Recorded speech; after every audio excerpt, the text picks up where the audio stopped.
Hi everybody, today we'll talk about how to fix or how to solve quality on Telegram.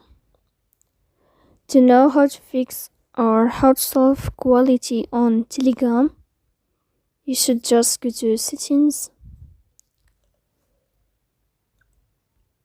Here we can click apps, default apps, app settings. Then you will enter to the window or to the app of Telegram and you can click.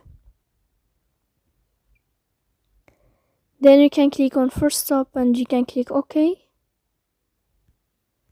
Here we'll enter to the window of storage. You can click clear cache. But in the end, you can turn off your phone and you can turn on your phone again. So please don't forget to support us, like and subscribe. See you next time in another video and thank you for watching.